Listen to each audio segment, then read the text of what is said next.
Bismillahirrahmanirrahim. Assalamualaikum warahmatullahi wabarakatuh. Waalaikumsalam warahmatullahi wabarakatuh. Alhamdulillah wassalatu wassalamu ala asrofil anbiya'i wal mursalin wa ala alihi wa ashabihi ajmain. Asyhadu an la ilaha illallah wa asyhadu anna Muhammadan abduhu wa rasuluh. Allahumma sholli ala Muhammad wa ala ali Muhammad fil alamin innaka Hamidum Majid. Rabbi shrah li sadri wa yassir li amri wa hlul 'uqdatam min lisani yafqahu qawli amma ba'd.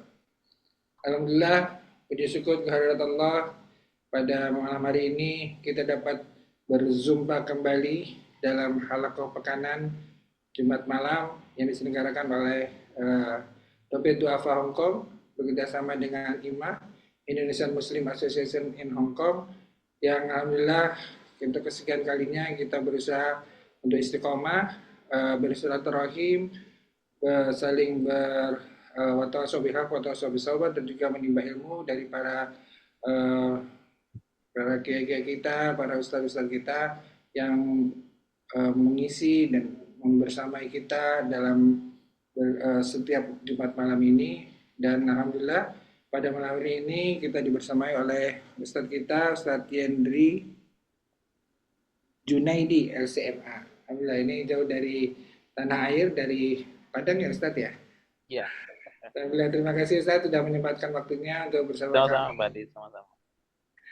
Dan mudah-mudahan apa yang kita niatkan pada malam hari ini, baik yang bergabung di Zoom maupun yang menyimak di Facebook Dompet Duafa Hong Kong, ini bisa walaupun secara online, tetap Allah menilai atau memberikan ganjaran sebagaimana sebuah majelis zikir, majelis taklim yang dikelilingi oleh para malaikat. Amin amin. Amin ya rabbal alamin. Salam salawat semoga tetap tercurah untuk junjungan kita Nabi besar Muhammad Sallallahu Sallallahu alaihi Alaihi wasallam. Wasallam, keluarganya, para sahabatnya, tabiin, para alim ulama dan umat Islam yang berjuangkan agamanya, dan semoga kita termasuk dalamnya, dan semoga Allah memberikan kita memberikan nanti pada kesempatan kita merupakan bagian dari orang-orang yang mendapat syafaat beliau di yaumil akhir nanti. Amin ya rabbal Dan alamin. malam hari ini kita mengangkat topik yang sangat menarik, yang ini juga terkait dengan hari kiamat, hari yaumul akhir, satu satu uh, tujuan ya, satu tujuan akhir destinasi kita ketika hidup di dunia ini. Semua yang hidup akan mati, dan ketika mati nanti akan ada yaumul akhir di hari kiamat, dan juga nanti sampai dengan yaumul hisab, dan akhirnya surga dan neraka harus kita hadapi. Sebagai orang yang beriman, kita harus percaya terhadap hal-hal yang gaib tersebut. Dan marilah malam hari ini kita bersama-sama menguatkan iman Islam kita, memberikan keyakinan kepada kita, dan memberikan tambahan ilmu dan juga inspirasi, dan juga muhasabah diri kita agar kita, semoga Allah menjadikan kita bagian dari 7 golongan yang dinaungi oleh Allah pada hari kiamat nanti. Amin ya rabbal alamin. Mungkin nanti Ustadz bisa menyampaikan bagaimana dahsyatnya hari kiamat yang kita harus berusaha untuk mendapatkan lindungan dari Allah, karena betapa dahsyatnya hari kiamat itu yang diceritakan dalam Al-Quran maupun hadis Nabi Muhammad SAW. Dan untuk membersihkan waktu, marilah kita buka dulu halaqah pada malam hari ini dengan bersama-sama membaca basmalah. Bismillahirrahmanirrahim. Selanjutnya untuk membersihkan waktu, kami persilakan Ustaz Yendri untuk menyampaikan tausiahnya. Kepada Ustaz. Terima kasih Mbak Adi. Bismillahirrahmanirrahim. Assalamualaikum warahmatullahi wabarakatuh. Waalaikumsalam warahmatullahi wabarakatuh. Alhamdulillahirabbil alamin. Wassalatu wassalamu ala asyrafil anbiya'i wal mursalin wa ala alihi wa sahbihi man tabi'ahum bi ihsanin ila yaumil. Yang saya muliakan Bapak Adi selaku yang hari ini menjadi Rais Al-Jilsah untuk majelis kita ini, Al-Akh Ustadz Fajar ini sudah menjadi warga kayaknya di Hong Kong sehingga sudah mulai lupa ke Indonesia. Semoga diberikan selalu kekuatan dan taufiknya untuk mengemban amanah dakwah. Amin, amin ya Allah. Dimanapun insya Allah. Juga di sini saya juga ada guru kita nih Ustaz Abdullah Rahman. Ustaz Rahman luar biasa. Ini dai senior yang sudah malam melintang di berbagai daerah Indonesia dan juga luar negeri. Para asatidzah dan Bapak Ibu yang berkesempatan untuk menyimak kajian malam ini. Pertama saya ingin menyampaikan satu satu perasaan bahagia malam ini. Di samping bertemu dengan Bapak Ibu walaupun hanya melalui media Zoom. Juga saat ini Akh Fajar, Ustaz Rahman, Pak Adi, di Padang Panjang itu kita sekarang sedang kedatangan artefak Rasulullah Sallallahu Alaihi Wasallam. Artefak ini diundang mulanya oleh Wali Kota Padang untuk bisa dikunjungi oleh masyarakat di Padang. Nah, kemudian sebelum mereka kembali ke Jakarta, kita sempatkan singgah di Dinia Putri. Sekarang sedang di Dinia Putri, ada 22 item. Ada sorban Rasulullah Sallallahu Alaihi Wasallam, ada rambut beliau, jenggot beliau, stempel beliau, tanah makam beliau. Juga ada kiswah lama sejak zaman Khilafah Utsmaniyah. Dan juga ada pedang Sultan Muhammad Al-Fatih ketika menaklukkan Romawi itu, Bizantium. Jadi ini sedang dipamerkan sekarang di Dinia Putri, dan ya terlepas dari nanti perdebatan lah ya mengenai ya ada yang replika, ada yang asli, tapi ini dia berasal dari Malaysia pada asalnya dari Malaysia, yang dimiliki oleh Profesor Abdul Manan bin Empong, seorang arkeolog Malaysia yang sudah sejak lama punya konsentrasi perhatian pada bidang ini, yang mengumpulkan dari berbagai negara, dari Mekah, Madinah, Mesir, Suriah, sampai ke India, dan beliau sudah cek betul itu dari segi sanadnya, dari segi ilmiahnya juga. Jadi kita 2 hari ini memang merasakan keberkahan itu di Padang Panjang dengan hadirnya artefak atau athar Rasulullah Sallallahu Alaihi Wasallam.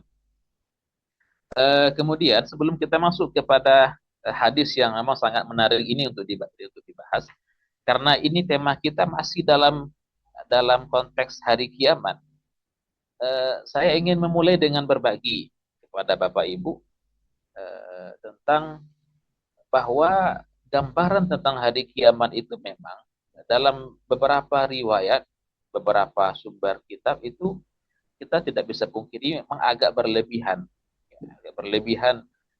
dan itu tidak didasarkan kepada riwayat yang benar. Memang untuk orang-orang yang tidak punya keyakinan tentang hari akhirat, ya tidak beriman begitu, mungkin bagi mereka betul itu akan jadi hari yang berat, yang sangat berat bagi mereka. Tetapi insya Allah ya kita tentu berharap termasuk manusia-manusia yang beriman, yang imannya akan tetap terjaga sampai nanti kita kembali pulang ke kampung akhirat, itu sesungguhnya insya Allah akan banyak sekali kemudahan-kemudahan yang akan kita peroleh. Ada satu hadis, dan ini hadis yang sahih insya Allah, riwayat Imam Tirmidzi. Hadis ini mungkin bisa kita jadikan sebagai sumber ar-raja, sumber optimisme kita bahwa nanti di hari kiamat itu, hari akhirat itu tidak hanya gambaran-gambaran yang mengerikan yang ada ya. Kita mungkin sedang mendengar bagaimana orang di hari itu terbenam oleh keringatnya, matahari sampai di atas kepalanya sejengkal, dan berbagai hal yang lainnya. Memang iya beberapa mungkin betul, tapi kadang-kadang tadi kita katakan ada beberapa riwayat yang agak dilebih-lebihkan ya, berlebihan, dan itu kadang tidak punya dasar yang kuat. Ini ada hadis yang sahih. Hadis ini riwayat Imam Tirmidzi dalam sunannya. Innallaha khalaqa mi'ata rahmah. Begitu awal bunyi hadisnya. Sesungguhnya Allah menciptakan 100 rahmat. 100 rahmat. Mi'ata rahmah. Dari yang 100 ini, Allah mengambil satu saja Satu dari 100 ini diambilnya satu oleh Allah. Kemudian yang satu ini dilemparkan ke dunia. Dan dari yang satu inilah manusia saling mencintai, ayah sayang kepada anaknya, kakak kepada adiknya, teman kepada temannya, sahabat. Bahkan dari yang satu ini juga induk binatang sayang kepada anaknya. Sampai kita tahu bahwa eh, induk ayam itu demi melindungi anaknya dari ancaman katakan elang, dia mau berkorban. Itu kan dari sayangnya atau rahmatnya tadi itu. Jadi seluruh bentuk kasih sayang, saling mencintai di dunia ini itu terambil dari satu rahmat yang diambil dari 100 rahmat yang sudah diciptakan Allah sejak dulu, sejak zaman azali. Jadi Allah ciptakan 100 rahmat. Satunya diambil, dilemparkan ke dunia. Dari yang satu itulah kita manusia saling mencintai, hewan-hewan juga saling menyayangi ya, kepada anak mereka, pasangan mereka, dan sebagainya. Sekarang pertanyaannya, berapa sisanya? Sisanya adalah tis'atun wa tis'una, 99. Itu sangat banyak sisanya ini. Sisa yang 99 ini Allah sengaja tahan. Yumsiku indah. Allah tahan dulu. Kapan diberikan? 99 rahmat ini diberikan nanti di hari kiamat, di hari akhirat. Bayangkan. Bayangkan betapa besarnya, betapa luasnya rahmat Allah yang disiapkan untuk kita, hamba-hambanya, makhluk-makhluknya. Sampai dikatakan, saking besarnya dan luasnya rahmat Allah di hari itu. Sampai-sampai setan pun, iblis pun berharap akan dapat sedikit kecipratan begitu. Bayangkan itu. Harapannya begitu, karena Allah begitu sayang di hari itu. Tapi nggak mungkin lagi, karena memang sudah ada keputusan bahwa setan, iblis akan di neraka. Begitulah, saking mereka harapnya. Jadi sebenarnya di samping mungkin ya ada orang-orang yang akan mengalami hari-hari berat di hari itu, ya yang tidak beriman, yang tidak percaya begitu. Tapi yakin nanti kita seperti ini kata Ibnu Mas'ud ya, sahabat Rasulullah, la tura'u, jangan terlalu takut, terlalu membayangkan ngerinya. Kata Ibnu Mas'ud, kita nanti di hari kiamat, hari akhirat, akan melihat sayangnya Allah dalam bentuk yang tak pernah kita bayangkan sebelumnya. Luar biasa sayang Allah kepada kita di hari itu. Kita adalah makhluknya, hamba-hambanya, apalagi kita yang beriman. Jadi ini mungkin hanya sebagai penyeimbang saja barangkali ya, agar kita tidak terlalu terbawa kepada aura ketakutan yang kadang berlebihan, ya gambaran hari kiamat yang ya sebagian dari riwayat yang tidak kuat begitu, sehingga mungkin juga ada baiknya kita terangsang beribadah, tapi gambarnya sudah ada yang keliru. Nah ini gambaran yang dari hadis Nabi ini dan adanya sahih insya Allah. Tentu saja kita tidak boleh menganggap enteng. Sudahlah berarti nanti Allah kan sangat sayang itu. Sudah kita nggak usah beribadah. Tidak begitu juga. Karena rahmat Allah itu hanya berhak diperoleh oleh orang yang al-muhsinin. Itu syaratnya. Rahmat Allah itu untuk siapa? Al-muhsinin. Sembarang orang saja. Orang-orang yang memang berhak mendapatkan rahmat Allah itu. Ini hanya sebagai pengantar, sebagai prolog awal ya, agar kita juga tidak selalu merasa ketakutan begitu. Ada harapan-harapan yang insya Allah kita mendapatkannya tentu dengan usaha kita dalam berubudiyah kepada Allah dan dalam bertakarub kepadanya. Baik Bapak Ibu, ini tentang hadis yang sekarang jadi tema kita. Hadis yang sangat sangat indah, sangat menarik. Saya akan bacakan dulu hadisnya secara utuh sampai akhir, baik kita dapat nanti gambaran yang lebih sempurna. Hadis ini diriwayatkan dari sahabat Nabi Abu Hurairah. An Abi Hurairah radhiyallahu anhu. Dari Abu Hurairah, semoga Allah meridainya. Anin Nabi sallallahu alaihi wasallam qala. Dari Nabi ia bersabda, sab'atun yuzilluhumullahu fi zillihi yauma la zilla illa zilluh. Ada 7 golongan, ada 7 tipe manusia yang kelak akan Allah naungi, Allah lindungi dalam naungannya, lindungannya di hari di mana tidak ada naungan, tidak ada lindungan selain naungan Allah saja. Kita nggak bisa di sana mencari tempat berteduh. Jangan agak seperti dunia, ada pohon-pohonan kita bisa berteduh, tidak ada. Di sana itu nanti naungan itu hanyalah naungan dari Allah, hanyalah perlindungan dari Allah saja. Nah, ini ada 7 tipe, 7 golongan manusia yang akan mendapatkan naungan itu.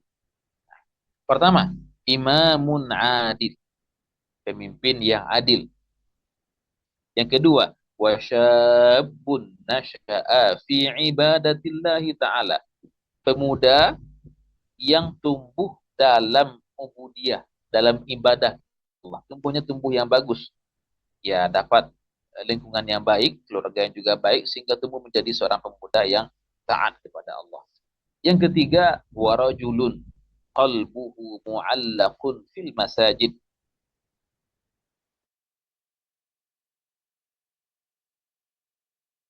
Ya, ingin selalu ke masjid, merasa betah di masjid, tak ingin cepat keluar, tak ingin jauh-jauh dari masjid. Dimanapun dia pergi, dia akan selalu mencari masjid. Gitu. Itu hatinya sudah jatuh cinta kepada masjid. Itu yang ketiga. Yang keempat, warajulani tahabba fillah. 2 orang yang saling mencintai karena Allah. Bukan karena ada kepentingan, bukan karena ada kemaslahatan, bukan karena separtai, sealamater, sekampung, tidak. Mencintai mereka adalah fillah, karena Allah saja. Ijtama'a alaih wa tafarraqa alaih. Mereka bertemu, berkumpul karena Allah, dan juga berpisah karena Allah. Ya, tentu itu yang membuat mereka bersatu dan saling mencintai. Allah yang menjadikan, yang membuat mereka saling merasakan mahabbah tadi. Yang kelima, warajulun da'atuhum ra'atun datu mansib wa jamal faqala inni akhafullah. Seseorang laki-laki ini, laki-laki yang diajak atau digoda oleh seorang perempuan yang punya posisi, punya pengaruh, dan juga punya kecantikan. Sudahlah dia berpengaruh, seorang pejabat barangkali, seorang tokoh masyarakat, dia juga seorang yang cantik. Dia menggoda laki-laki tadi ini. Nah, apa kata laki-laki itu? Inni akhafullah. Saya takut kepada Allah. Ditolaknya itu. Ditolaknya ajakan nafsu, ajakan syahwat, dan dia lebih mengutamakan apa? Rasa takut kepada Allah. Inni akhafullah. Yang keenam, warajulun tasaddaqa bi sadaqatin fa akhfaha hatta la ta'lama shimaluhu ma tunfiqu yaminuh. Orang yang bersedekah tapi disembunyikan sedekahnya itu, dirahasiakannya, sehingga tangan kirinya tidak tahu apa yang diinfakkan, disedekahkan oleh tangan kanannya. Ini kan bahasa-bahasa kiasan ya, saking begitu dia menyembunyikan sedekah. Yang terakhir, yang ketujuh, warajulun dzakarallaha khaliyan fafadat aina. Seseorang yang berzikir, mengingat Allah dalam keadaan sendiri, dia menyendiri, sepi di malam hari, di tempat yang sunyi, ingat dia kepada Allah. Kemudian mengalirlah air mata rindu, air mata khasyah, takut pada Allah dari sisaannya, dan juga rindu untuk bertemu dengannya. Ini 7 golongan yang nanti akan mendapatkan naungan dari kiamat di hari di mana tidak ada naungan selain naungan Allah. Baik, kita akan coba untuk berikan syarahan secara global satu persatu. Pertama, imamun adil. Tipe pertama atau golongan pertama yang akan beroleh zil, naungan Allah nanti, adalah imamun adil. Saya ingin menyampaikan begini. Ini saya beberapa hari yang lalu sempat mendengar satu syarahan atau penjelasan untuk hadis ini dari seorang ulama di Timur Tengah. Beliau mengatakan begini, 7 golongan ini kenapa mereka berhak mendapatkan zil, naungan dari Allah? Apa sih apa namanya itu kelebihan amal mereka? Ada satu kaidah dalam agama yang perlu kita camkan. Kama tadinu tudan. Kama tadinu tudan. Al jaza'u min jinsil amal. Balasan yang akan kita peroleh dari amalan kita itu sesungguhnya sesuai dengan jenis amal kita. Balasan di hari akhir nanti akan kita peroleh dari Allah, pahala begitu. Itu biasanya sesuai dengan jenis amal kita. Katakan begini, kita membantu orang yang sedang kesulitan. Kesulitan keuangan, kesulitan tenaga, dan kita punya tenaga, punya kelebihan harta, kita bantu dia. Nah, berarti kita membantu orang yang sedang kesulitan. Balasan dari Allah untuk kita nanti apa? Kita dibantu oleh Allah di saat kita sulit di hari kiamat. Gitu. Itu kaidah secara umum. Al jaza'u min jinsil amal. Balasan itu sesuai dengan jenis amal kita. Kita di dunia ini suka membuat orang bahagia dengan ucapan kita, dengan sikap kita, senyuman kita. Maka nanti di hari kiamat kita akan dibuat Allah juga berbahagia. Senyum begitu. Itu dia. Itu merupakan kaidah. Nah, sekarang apa amalan 7 orang ini sehingga mereka berhak mendapatkan naungan Allah?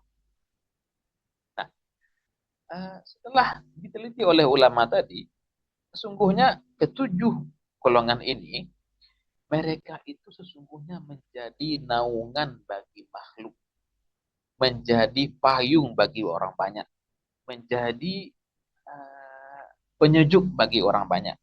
Sehingga ketika nanti di hari akhirat, ketika suasana begitu panas, begitu sesak dan panik, mereka Allah berikan ketenangan, kesejukan, kedamaian dengan naungan tadi. Pertama, imamun adil, pemimpin yang adil.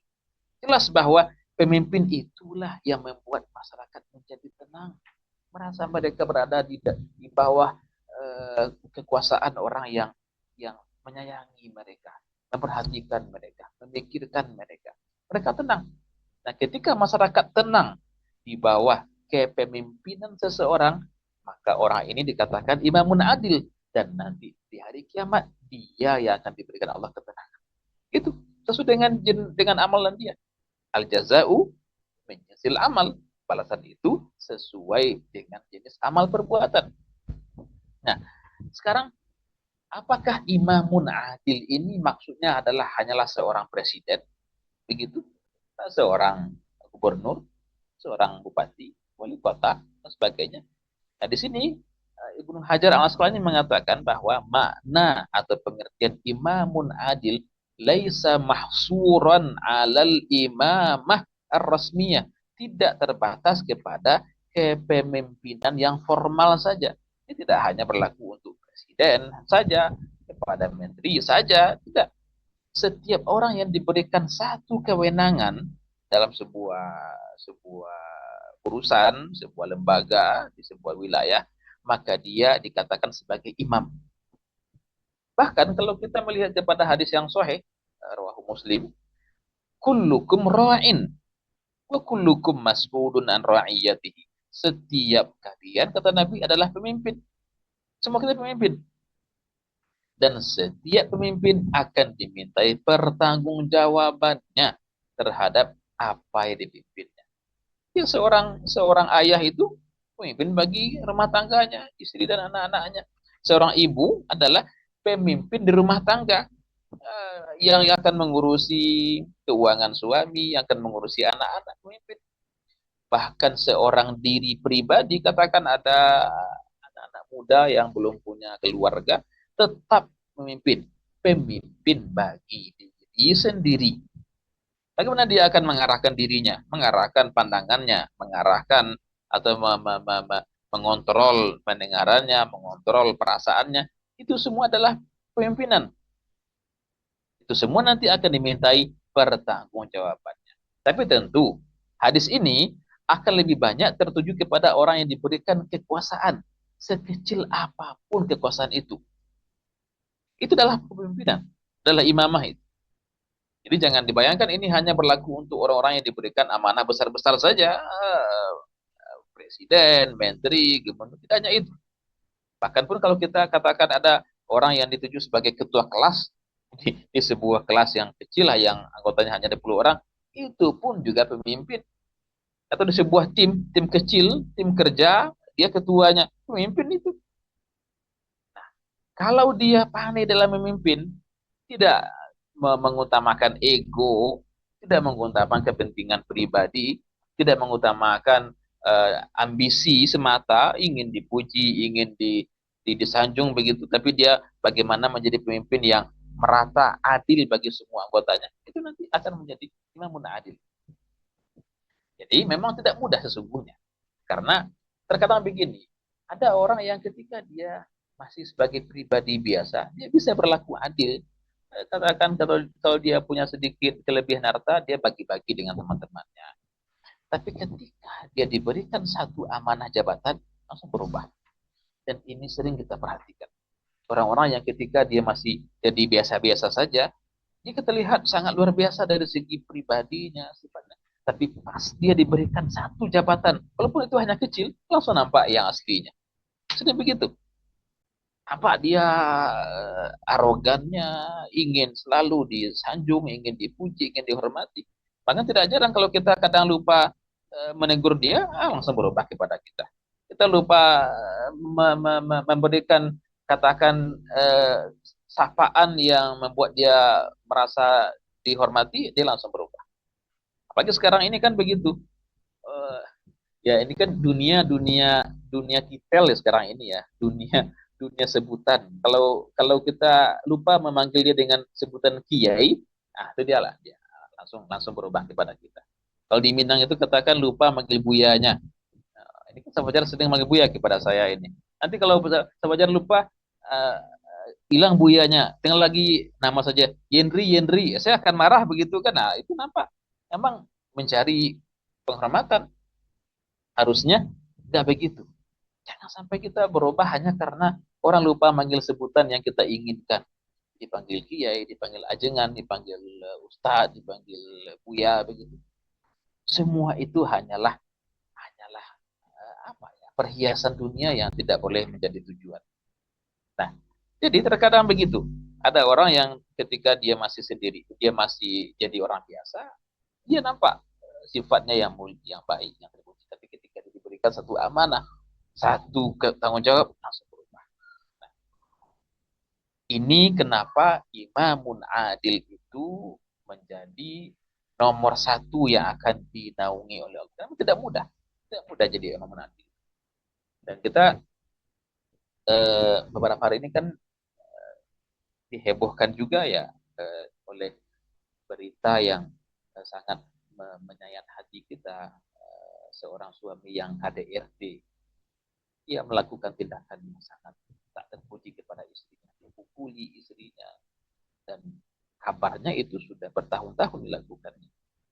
Nah, istri ini mungkin masih bisa menahan-nahan untuk keutuhan rumah tangga, apalagi sudah punya anak 3 orang, tapi mungkin tak lagi bisa menahan sehingga dia ungkap ke publik masalah ini.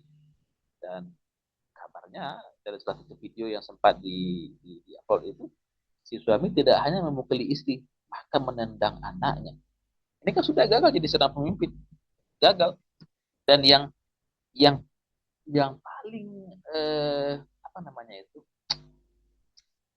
menyedihkan itu adalah suami ini kalau kita lihat dari segi zahir wajahnya, wajah orang baik-baik, wajahnya wajah katakan wajah innocent begitu, kayak nggak berdosa. Tapi ternyata di balik wajah yang seperti tidak berdosa itu tersimpan sifat dan karakter yang luar biasa, ganas dan buasnya, istrinya dipukuli, anaknya ditendang begitu. Nah, ini kadang-kadang eh, adalah satu pengabaian ya. Kita sering mengingatkan kepada banyak banyak pihak. Untuk menikah itu tidak hanya dibutuhkan keberanian saja. Berani menikah, sudah punya dana, sudah punya ini. Menikah itu perlu juga kesiapan ilmu, tahu tanggung jawab, tahu hak kewajiban. Nah, terkadang sebagian orang menikah karena dia merasa sudah bisa menafkahi. Itu saja modalnya. Tapi nggak punya ilmu apa-apa. Dan screening itu juga tidak mungkin diharapkan bisa membuat seorang calon suami menjadi orang yang berilmu. Karena cuma 2 jam, 3 jam. Akhirnya timbullah itu. Kekerasan dalam rumah tangga, KDRT, menikah beberapa bulan, tahun, cerai, kan gitu. Kan menyesakkan sekali. Maka perlu ini jadi perhatian bagi pihak terkait ya, bagaimana menyiapkan dan memberikan pelatihan yang intensif kepada calon suami atau calon istri agar mereka ketika sudah masuk rumah tangga siap dengan segala segala beban, tugas dan kewajibannya itu. Ini pertama. Di imamun adil, imam yang adil. Itu berlaku umum ya, tidak hanya orang-orang yang diberikan jabatan-jabatan formal saja, tapi juga setiap orang yang diberikan amanah mengurusi lembaga, mengurusi beberapa orang, dia adalah imam. Yang kedua, syabun nasya'a fi ibadatillah. Pemuda yang tumbuh dalam ibadah kepada Allah. Nah, ini di sini ada pesan yang tersirat bahwa di samping pendidikan formal yang juga perlu diperhatikan adalah lingkungan yang baik. Lingkungan yang baik. Nah, pemuda ini kenapa dia bisa tumbuh dalam ibadah kepada Allah? Tentu bukan hanya didikan orang tuanya saja ataupun gurunya. Dia pandai memilih bi'ah atau milieu yang bisa membuat dia selalu untuk beribadah. Terkadang begini, ada orang-orang yang Allah berikan kecerdasan secara intelektual atau mungkin juga kemampuan finansial, tapi dia salah memilih tempat untuk bergaul, tempat bekerja, tempat tinggal dan sebagainya. Sehingga modal kebaikan diri itu menjadi sia-sia ketika dia berada di lingkungan yang sudah salah. Maka ini penting juga mungkin bagi kita para orang tua, pandai-pandai memilih tempat untuk pendidikan anak-anak kita. Jangan hanya milik kepada, oh ini internasional, ini punya banyak fasilitas, ini nanti kalau sudah tamat ijazahnya diakui, kita punya gengsi tersendiri kalau ke sini masuk anak. Jangan itu yang dilihat. Lihat dulu, sekolah ini cocok tidak untuk lingkungan anak-anak saya. Siapa nanti teman-temannya di sana? Siapa guru-gurunya? Karena kadang-kadang begini, sebagai orang tua pertimbangan itu terlalu materi sifatnya itu. Ya sekolah yang punya apa ya prestise begitu, sehingga sesungguhnya dia yang ingin mencari nama, bukan dia mencarikan tempat yang baik untuk anaknya jadinya.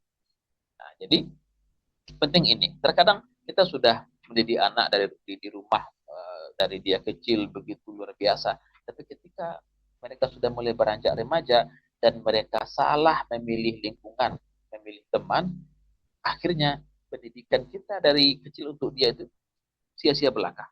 Kenapa? Semua rusak gara-gara lingkungan yang salah. Maka perlu diperhatikan. Dan ini juga menjadi satu pesan kepada kita. Kenapa di sini dikatakan syabun nasya'a fi ibadatillah, pemuda yang tumbuh dalam ibadah kepada Allah. Kenapa tidak orang tua begitu? Karena kalau orang tua ya usia 70 tahun, 40 tahun, mereka rajin beribadah, itu sebuah hal yang sudah sangat biasa dan sudah begitu mestinya. Gitu. Yang luar biasa itu ketika dia masih muda. Dia bisa untuk menggunakan waktunya, tenaganya untuk hal-hal yang lain. Untuk katakan kesenangan-kesenangan sesaat, pergi dengan teman-temannya kemana, ke kafe-kafe begitu. Ya bisa saja. Tapi dia tidak. Dia memilih untuk menjadi hamba Allah yang taat. Itu luar biasa. Maka begini, ada dalam beberapa riwayat, Allah cinta kepada orang tua yang taat. Tetapi Allah lebih cinta kepada anak muda yang taat. Allah benci kepada orang kaya yang sombong. Tetapi Allah lebih benci kepada orang miskin yang sombong. Ini kan sudah keterlaluan. Sudahlah miskin, sombong lagi. Kenapa perlu sombongkan? Nah, jadi sesungguhnya eh, pahala itu sangat ditentukan oleh tingkat kesulitan yang kita rasakan. Ini makna dari hadis Nabi, al-ajru ala qadri al-masyaqqah. Al-ajru ala qadri al-masyaqqah. Pahala itu tergantung kepada kadar atau tingkat kesulitan. Coba mana yang lebih sulit? Orang tua yang taat atau pemuda yang taat? Yang kedua. Orang tua itulah nggak mungkin, dia nggak ada lagi pilihan hidup. Itulah yang bisa dilakukannya untuk menyiapkan diri. Itu bukan hal yang buruk, hal yang bagus ya. Tapi lebih sulit. Pemuda melawan nafsunya, melawan syahwatnya, melawan godaan teman-temannya. Dia memilih untuk menjadi orang yang dekat dengan agama, dekat dengan masjid. Luar biasa. Mana yang lebih sulit? Menjadi orang miskin yang bersedekah atau orang kaya yang bersedekah? Iya, orang miskin. Orang kaya bersedekah itu sudah biasa. Dia punya banyak harta, tapi dia miskin namun tetap bersedekah, itu luar biasa. Maka ada sebuah hadis Nabi yang menarik. Rubba dirhamin sabaqa alfa dirham. Saya sering kadang-kadang nanya kepada jamaah, mana yang lebih besar pahalanya Pak Ibu? Bersedekah 100.000 rupiah atau bersedekah 5.000 rupiah? Tentu dari segi nominal, yang pertama yang banyak pahalanya, bersedekah 100.000 rupiah. Tetapi Allah tidak menilai dari segi nominal. Boleh jadi yang sedekah 5.000 rupiah lebih tinggi dan besar pahalanya dibandingkan dengan yang 100.000 rupiah. Di mana? Di mana letak perbedaannya?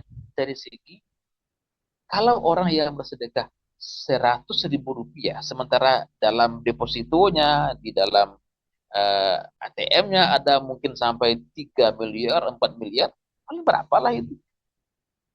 Tapi orang yang bersedekah dengan 5.000 rupiah, ternyata dia hanya punya uang, dia hanya punya harta 10.000 rupiah misalnya, berarti dia sudah bersedekah dengan nisfu mali. Setengah hartanya disedekahkannya.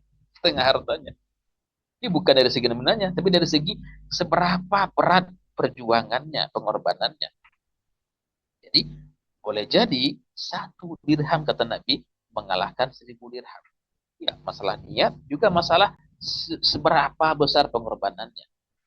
Ya, makanya kita juga tidak terlalu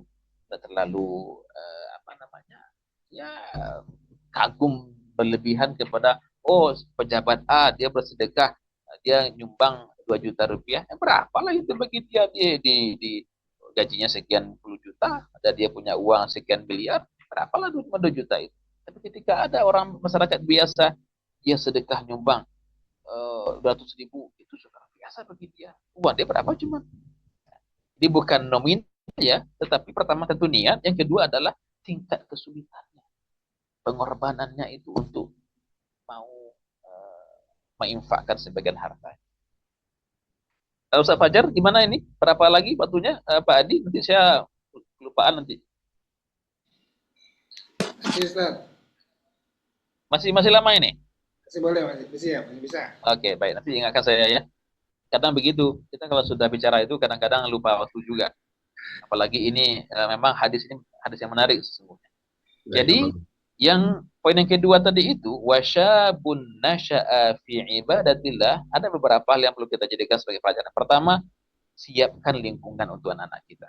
Bagaimana mereka tumbuh menjadi pemuda, pemudi yang kecenderungannya kepada ibadah. Tentu ini nggak berarti kemudian mereka mengabaikan tugas sebagai mahasiswa, nggak berarti begitu. Tapi ada perhatian khusus kepada ibadah. Juga nggak boleh pemuda-pemuda kemudian saya nggak lagi kuliah. Kenapa nggak kuliah? Saya mau jadi seorang ahli zuhud saja, seorang yang zuhud, seorang yang ahli ibadah. Nggak juga begitu. Saya pernah di Payakumbuh. Payakumbuh di Sebar ini Pak Adi.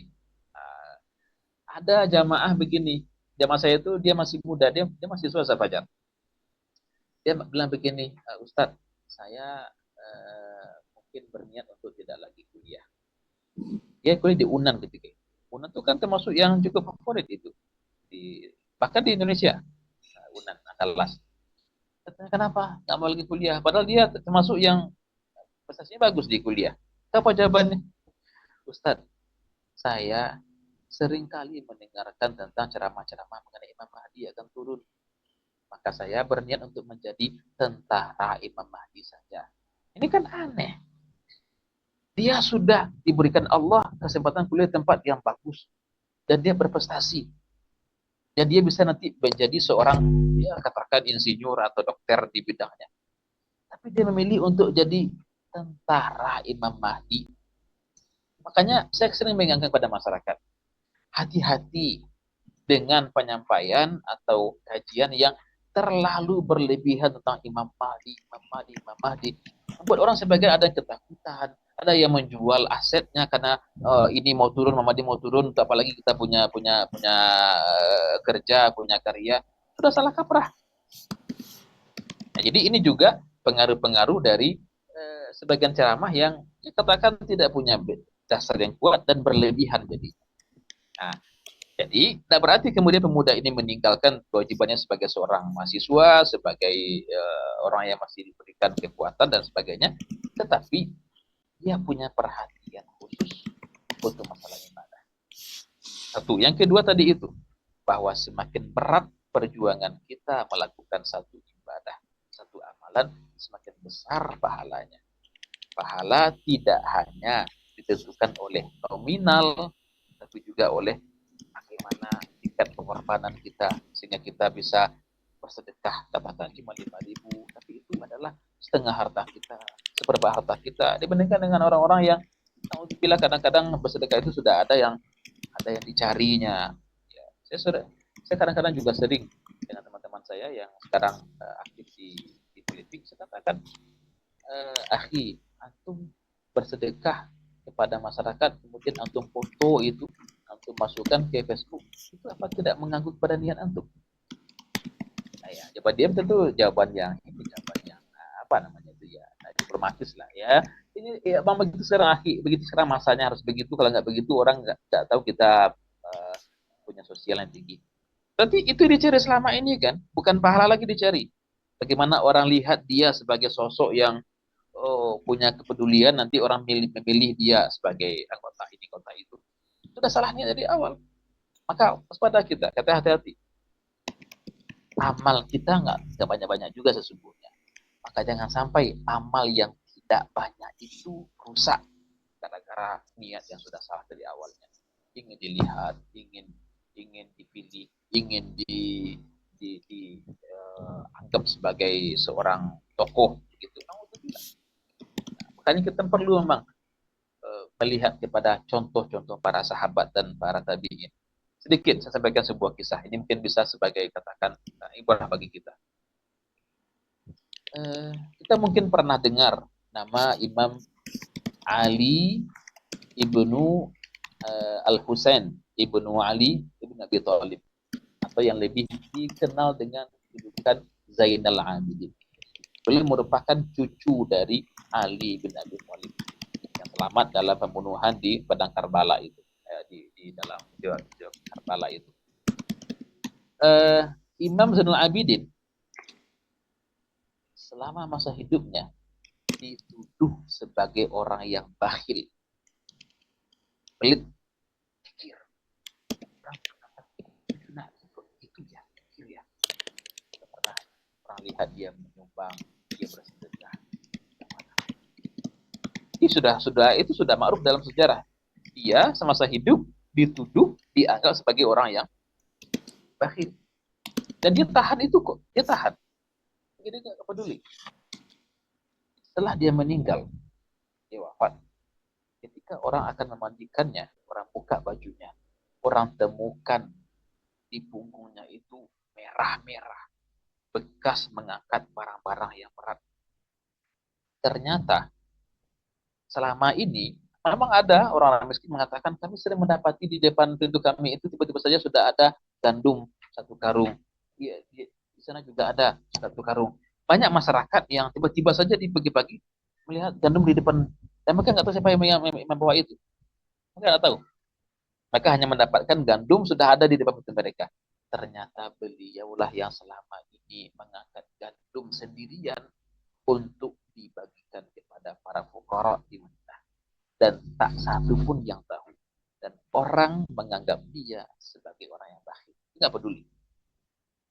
Pahalanya terjaga di sisi Allah.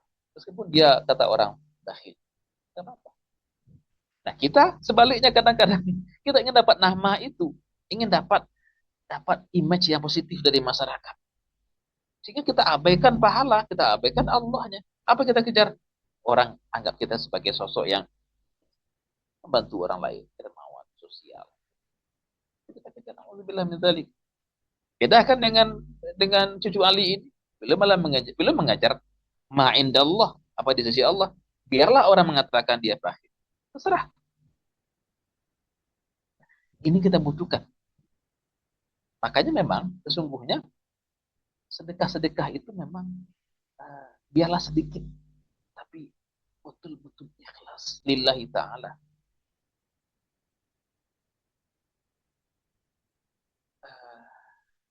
Ada juga satu kisah lagi bagus ini juga sebagai pelajaran bagi kita insya Allah. Dalam sebuah riwayat diceritakan dahulu ada seorang raja. Raja ini berniat untuk membuat masjid yang megah, masjid yang besar. Tentu dengan tujuan agar nanti dia sudah meninggal, dia dikenang.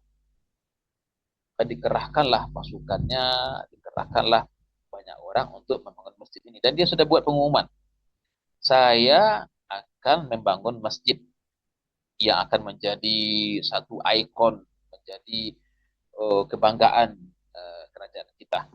Dan saya tidak izinkan satu pun orang untuk ikut membantu, ikut nyumbang dana begitu. Dana semua dari saya. Dia sudah berikan pengumuman begitu. Dia ingin semuanya murni dari hartanya dia sebagai raja. Maka sekian bulan hampir selesai masjid ini dibangun. Dan dia sudah siapkan itu prasasti, ya nama dia di sana kan. Dibangun masjid ini di masa Raja A, kan begitu biasanya tuh, di masa Raja A tahun sekian. Nah, semoga Allah merahmati dia. Ya itulah. Pokoknya dia ingin dikenang nanti kalau dia sudah meninggal. Malam hari sebelum besoknya akan dilakukan peresmian, akan diletakkan nanti prasasti itu di masjid yang sudah dibangun itu. Dia bermimpi raja ini. Dia bermimpi. Di mimpinya itu dia melihat bahwa nama dia di prasasti itu sudah hilang, terhapus. Dan digantikan oleh nama seorang wanita. Dia nggak tahu siapanya. Nama perempuan, tapi nggak tahu siapa perempuan itu. Dia terbangun. Ya, dianggap dia kan hanya mimpi biasa ini. Ya, bunga tidurlah begitu. Maka dia nggak peduli.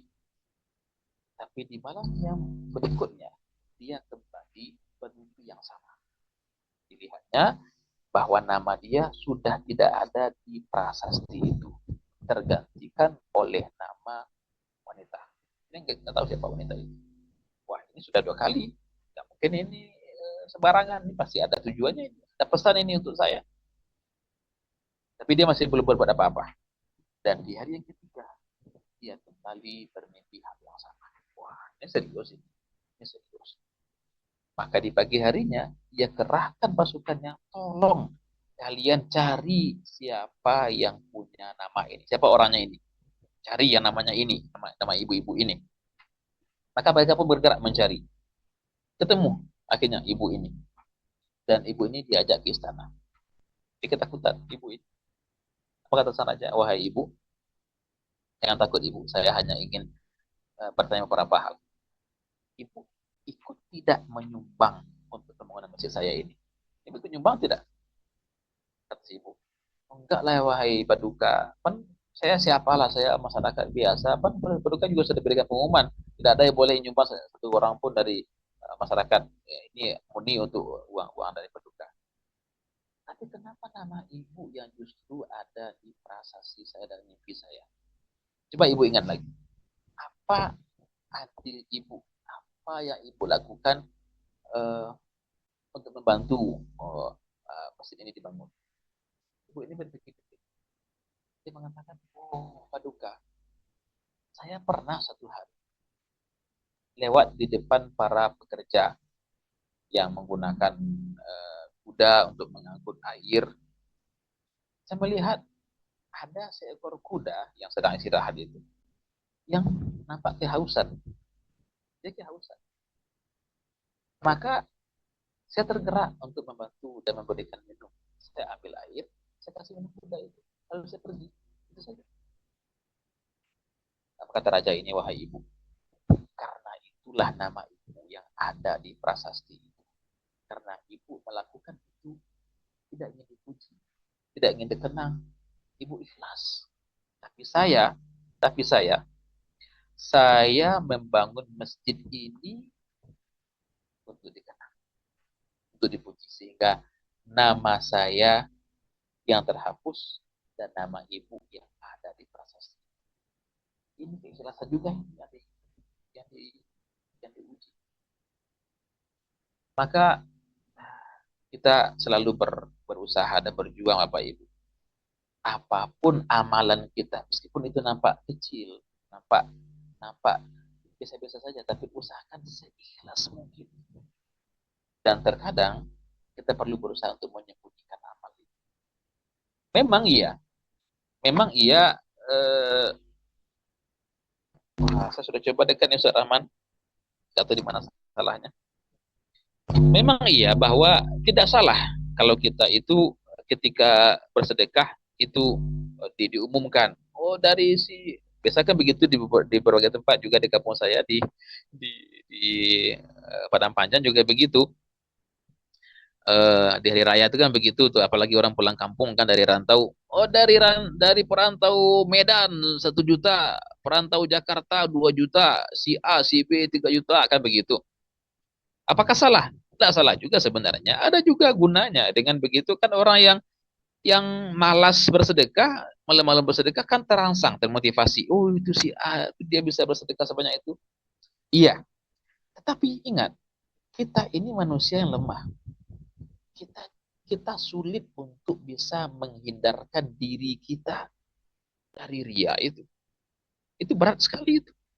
Bisakah kita ketika nama kita disebut si A, perantau dari itu menyumbang 5 juta. Oh kata orang, Allahu Akbar, Allahu Akbar.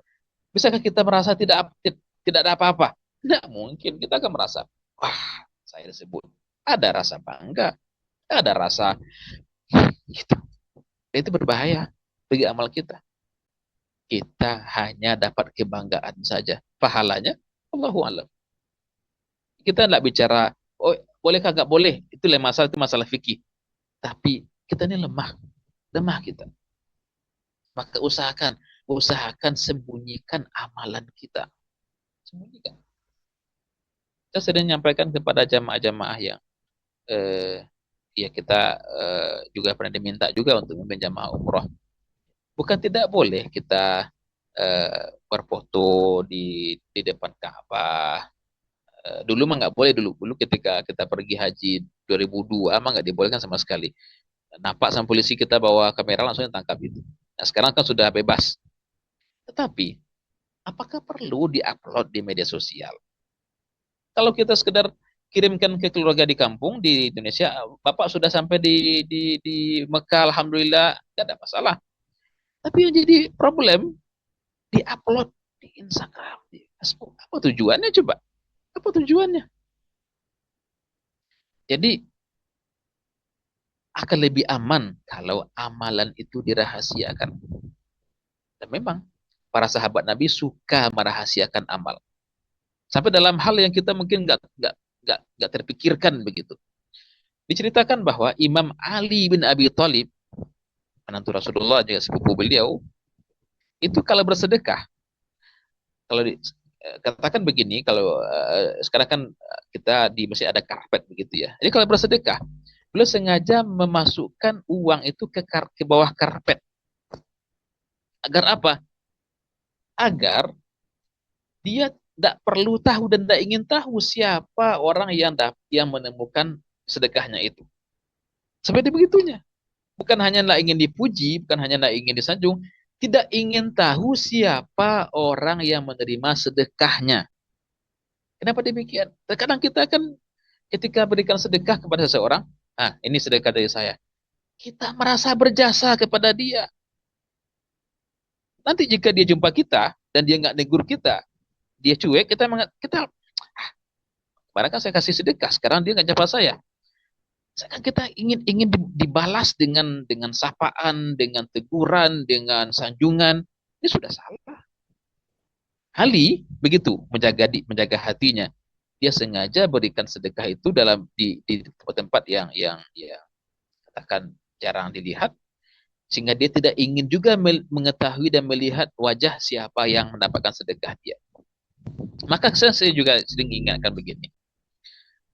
Ini mungkin juga katakan sebagai evaluasi bagi kita ya. Kita kadang berikan sedekah kepada seseorang atau kepada katakan anak yatim begitu.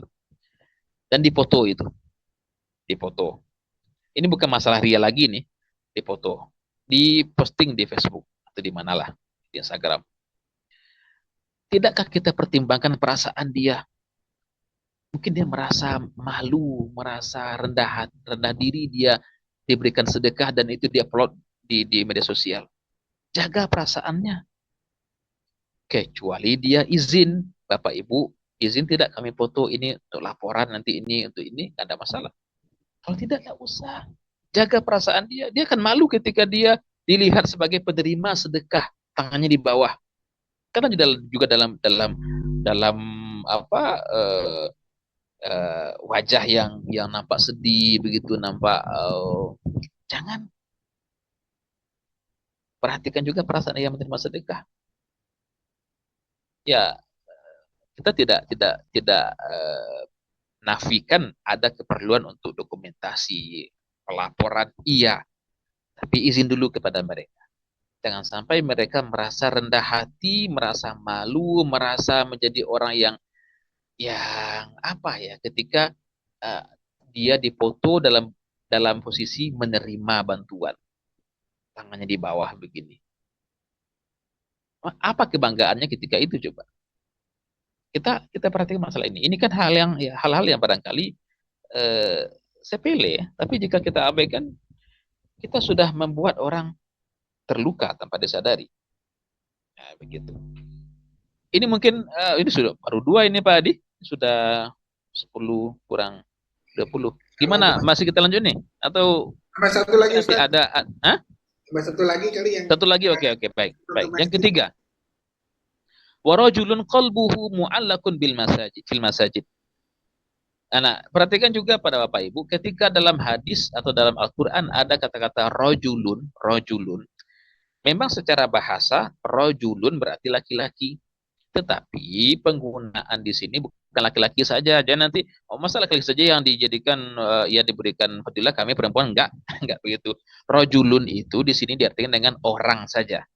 Bukan laki-laki, gennya ini bukan masalah gen ini. Memang orang begitu, walaupun digunakan di sini rojulun ya, laki-laki. Nah, jadi orang yang hatinya terpaut di masjid. Hatinya. Kalau hatinya terpaut di masjid, berarti jasadnya juga di masjid. Ya hanya hati saja, hati di masjid, tapi dia nggak ke masjid sama sekali, itu enggak namanya itu tuh. Itu kalau kata orang Minang gara-gara namanya tuh ya, setiap fajar ya. Hatinya di masjid, cuman dirinya nggak di masjid. Kenapa nggak masjid? Kenapa nggak ke masjid? Ya saya kan hati saya masjid, hati saja di masjid katanya. Enggak begitu. Hati di masjid ini artinya rasa cinta di masjid. Yang walaupun dia mungkin tidak berkesempatan ke masjid karena mungkin sakit, karena mungkin sibuk dan sebagainya macamnya, yang kerinduannya tidak pernah kurang untuk ke masjid, itu intinya. Enggak berarti hati di masjid tapi dirinya nggak di masjid, nggak begitu. Nah, sesungguhnya ini juga diantara bahasa-bahasa kiasan. Orang yang hatinya terpaut di masjid berarti jiwanya, pribadinya pribadi masjid. Pribadi masjid artinya pribadi yang memberikan manfaat pada banyak orang. Masjid sejatinya bukan tempat untuk ini juga bagus kita sedikit sampaikan. Masjid seharusnya tidak menjadi beban bagi masyarakat sekitar. Ya sebentar, sumbangan. Ayo Bapak Ibu nyumbang. Kayak mereka harus bayar kepada masjid gitu kan. Bapak Ibu sudah di sini nih sudah menikmati AC di masjid, karpet yang baru. Nyumbang. Kayaknya semacam bayaran begitu. Jangan. Masjid tidak boleh menjadi beban bagi masyarakat dan bagi jamaah. Silakan jemaah dimotivasi, apa-apa diajak, tapi jangan kayak beban begitu. Tidak sebentar sumbangan, tidak sebentar infak juga untuk masjid. Bagaimana masjid memberikan manfaat bagi sekitar? Maka terus terang kita perlu untuk mencontoh kepada ya katakan Joko Karian yang di Jakarta juga ada di Bekasi dan banyak lagi beberapa masjid sudah berubah mindsetnya dari sekedar tempat beribadah biasa dan meminta sumbangan pada masyarakat kepada sudah menjadi lembaga sosial yang luar biasa dan memberikan manfaat bagi masyarakat. Jadi warajulun qalbuhu mu'allaqun fil masajid, orang yang hatinya terpaut di masjid, ini maknanya memang rasa cinta ke masjid dan punya karakter masjid, karakter yang memberikan manfaat bagi siapapun dan tempat yang dirindukan. Kan begitu, masjid dirindukan orang-orang beriman pasti di masjid. Makanya orang yang hatinya terpaut di masjid, dia menjadi sosok yang dirindukan oleh orang. Kalau nggak jumpa tuh ingin lagi jumpa, gitu. Karena suka dengar omongannya penuh hikmah, omongannya itu menyejukkan, mendamaikan. Gitu. Kita berusaha untuk itu, berusaha menjadi orang yang kalau kita datang orang bahagia, ahlan wa sahlan, marhaban, gitu. Ya sebaliknya kita datang orang malah pergi gitu, nggak enak dengan dia ngomongnya nggak menyejukkan kita. Nah, jangan begitu. Orang beriman itu harusnya datangnya dirindukan, perginya orang sedih. Ke sebaliknya, datangnya membuat kacau, perginya orang bahagia. Sudah parah kalau sudah begitu. Nah, jadi hati yang terpaut di masjid itu juga berarti menjadi pribadi masjid, pribadi yang dirindukan, pribadi yang disukai, pribadi yang menenangkan, menyejukkan. Itu pun tidak mudah. Terkadang begini, kita mungkin sudah berusaha menyusun kosakata yang baik, kadang-kadang pakai bahasa-bahasa yang puitis. Tapi orang juga nggak enak dengarkan kita ngomong. Kenapa? Karena masalahnya bukan pada kata yang keluar, lafaz yang berbunyi, kondisi hati masalahnya. Kondisi hati. Sebagus apapun kita menyusun kalimat, kita orang yang bisa bikin puisi begitu, pantun-pantun. Kalau tidak berangkat dari hati yang bersih, kan enak didengar itu. Orang juga akan lari. Sebaliknya, seberapapun kacaunya kalimat kita, mungkin tidak terpola kayak SPOK begitu, subjek pendidikan, tapi dia keluar dari hati yang bersih, akan enak didengar tuh. Itulah makna dalam ungkapan para ulama, kullu ma kharaja minal qalbi dakhala fil qalbi. Setiap yang keluar dari hati akan masuk ke hati juga. Wa kullu ma kharaja minal lisan lam yatajawazil adzan. Dan setiap yang keluarnya hanya dari lidah, tidak dari hati, lidah saja yang berbicara, maka dia tidak akan melewati telinga, hanya sampai ke telinga saja, tidak sampai ke hati. Maka hati jadi masalah. Hati kalau sudah bersih, sudah tenang, maka kita bicara sedikit pun orang sudah enak mendengar. Maka kita diam pun orang juga suka. Kita diam saja orang suka. Tapi kalau hati sudah bermasalah, jangankan kita bicara, diam pun orang juga nggak suka lihat kita. Dia berdampak kepada apapun. Kondisi hati ini akan memancar dalam wajah. Wajah yang ceria, wajah yang cerah, wajah yang punya nur, punya cahaya, itu dari hati yang bersih. Tapi hati yang kotor akan nampak di wajahnya, wajah yang kacau, wajah yang semrawut, wajah yang tidak tidak menenangkan, gitu nggak enak dilihat. Ini bukan masalah gagahnya dia, gagah itulah masalah itu. Ada orang yang mungkin dia tidak gagah, tapi dia wajahnya itu menyejukkan. Bukan glowing-glowingan ya Ustaz. Karena kan Juga sebaliknya, ada orang yang mungkin dia cantik atau dia gagah, tapi kita nggak nyaman melihatnya, nggak nyaman. Kita merasa kok nggak ada koneksinya gitu, nggak merasa kita enak melihat wajahnya itu. Beda kalau ya kalau orang yang syahwat itu masalah. Tapi ini kesejukan di dalam dalam apa pandangan kita tuh, memang itu sumbernya. Makanya betul apapun yang terucap dari lidah, yang terpancar dari wajah, itu semuanya datang dari hati. Nah, itu kenapa nanti di hari kiamat itu tidak berguna harta, tidak berguna anak-anak, yang berguna adalah illa man atallaha biqalbin salim. Yang berguna orang yang datang menghadap Allah membawa qalbin salim. Hati yang selamat, hati yang sehat, hati yang damai.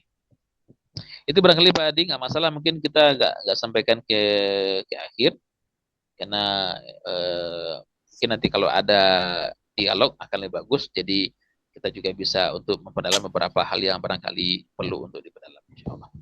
Wallahu taala a'la wa alam. Wassalamualaikum warahmatullahi wabarakatuh.